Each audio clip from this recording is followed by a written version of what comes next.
नमस्कार, मैं हूं हरिकेश द्विवेदी और आप देख रहे हैं एचकेडी वर्ल्ड।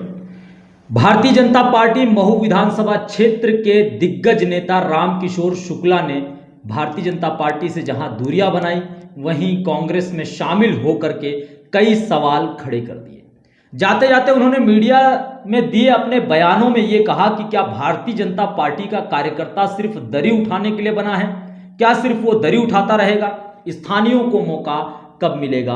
ये अपने आप में बड़ी वजह रही उनके पार्टी छोड़ने की। 2004 से लेकर के अब तक जिसने इतने सालों तक भारतीय जनता पार्टी के लिए काम किया, आखिरकार ऐसा नेता जिसे राजनीति का भीष्म पितामह इस क्षेत्र का कहा जाता था, जिसने कई चुनाव अपने निर्देशन में कराए और भाजपा को जिताए, नगर परिषद महूगांव इलेक्शन में कई रणनीतियां बनाई और भाजपा को विजय दिलाई, ऐसे नेता ने जब भारतीय जनता पार्टी छोड़ी तो कई सवाल भाजपा शीर्ष नेतृत्व से करते हुए भारतीय जनता पार्टी छोड़ी।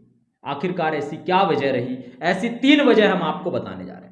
पहली वजह, इतने सालों से काम करने के बाद हो सकता है कि रामकिशोर शुक्ला ने अपने आप में इस तरह की उम्मीद रखी हो कि शायद अब उन्हें भाजपा महू विधानसभा क्षेत्र की बागडोर सौंपेगी और शायद उन्हें शीर्ष नेतृत्व से किसी भी तरह का आश्वासन नहीं मिला हो। दूसरी वजह, भारतीय जनता पार्टी में इतने सालों तक काम करने के बाद भी इतने वरिष्ठ नेता को नगर परिषद महूगांव से बाहर निकलने का मौका नहीं मिला, शायद ये भी मुख्य वजह रही हो। वहीं जो उम्मीद भाजपा पूरी नहीं कर पा रही थी, शायद उस तरह का आश्वासन उन्हें कांग्रेस से मिला हो, यह मुख्य वजह हो सकती है। और सबसे बड़ी वजह, स्थानीयों को मौका मिले, जो जनता की पुकार और जनता की आज गुहार बनी हुई है, शायद वो भी एक मुख्य वजह रही हो।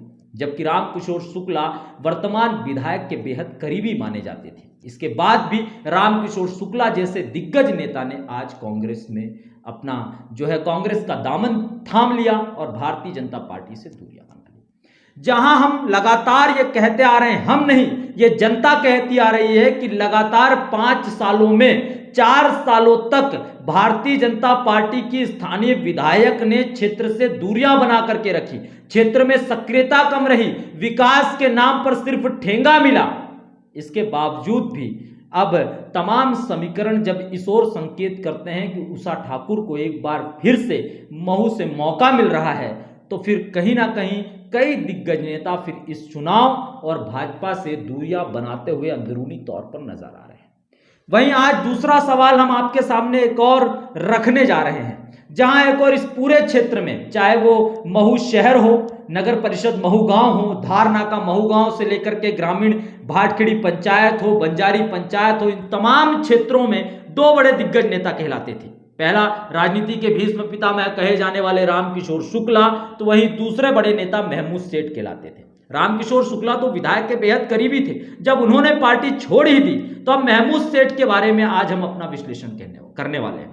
महमूद सेठ इस क्षेत्र के एक बड़े नेता कहलाते हैं, पूर्व में जनपद उपाध्यक्ष भी रह चुके हैं, यानी भाटखेड़ी पंचायत से निकल करके महू शहर तक का, जनपद तक का जिन्होंने सफर तय किया हो। आज उस नेता ने, जिसने इस बार पंचायत चुनाव में अपने ही लोगों की बगावत झेली हो, उसके बावजूद भी पार्टी से किसी भी तरह का नाता नहीं तोड़ा, बल्कि भारतीय जनता पार्टी के लिए निरंतर काम कर रहे हैं, ऐसे नेता को क्या अब पार्टी इस तरफ मौका देगी? स्थानीय होने के नाते, इस क्षेत्र का होने के नाते, गंगा जमुनी तहजीब को आगे बढ़ाने के नाते, हिंदू मुस्लिम एकता की एक मिसाल कायम करने के नाते, क्या भारतीय जनता पार्टी महमूद सेठ को इस बार मौका देती है?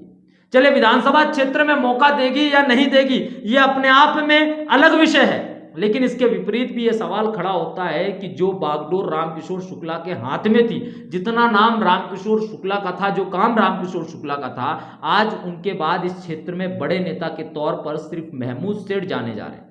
क्या महमूद सेठ को पार्टी इस तरह की बागडोर, इस तरह की काम देगी जो शायद महमूद सेठ के अलावा और कोई ना कर सके? ऐसा हम इसलिए भी कह रहे हैं क्योंकि भाटखेड़ी जो कहें, नगर परिषद महूगांव कहें, या फिर हम बात करें बंजारी पंचायत या अन्य पंचायतों की, इस पंचायतों में लगभग 30 से 35 हजार का वोट बैंक है और यह पूरा वोट बैंक जो है अपने आप में महमूद सेठ से सीधा जुड़ा हुआ है।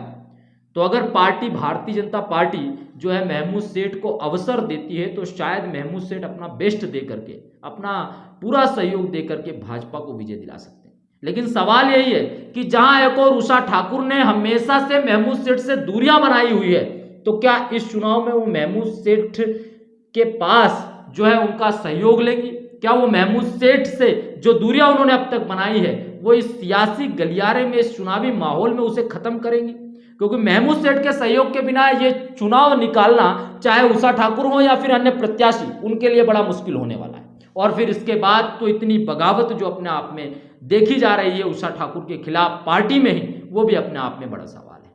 महमूद सेठ इन दोनों एक बड़ा नाम बन चुके हैं, पंचायत से लेकर के जनपद तक का सफर उन्होंने तय किया। आज का बड़ा सवाल यही है, क्या इसी तरीके से भाजपा के स्थानीय नेताओं को नजरअंदाज किया जाएगा? क्या इसी तरीके से शीर्ष नेतृत्व एक बार फिर पैराशूट नेता को क्षेत्र में टिकट देगा? क्या उषा ठाकुर की जो है अपने विधानसभा क्षेत्र में गैर मौजूदगी के बावजूद भी, जनता के इतने आक्रोश के बाद भी, क्या पार्टी एक बार फिर उन्हें मौका देगी? क्या महमूद सेठ जैसे नेताओं को इस बार मौका नहीं मिलेगा? और ये अपने आप में बड़ा सवाल है। देखना होगा कि इस एनालिसिस से आप क्या समझते हैं, हमें कमेंट बॉक्स में जरूर बताइए। मैं हूं हरकेश द्विवेदी, शुक्रिया।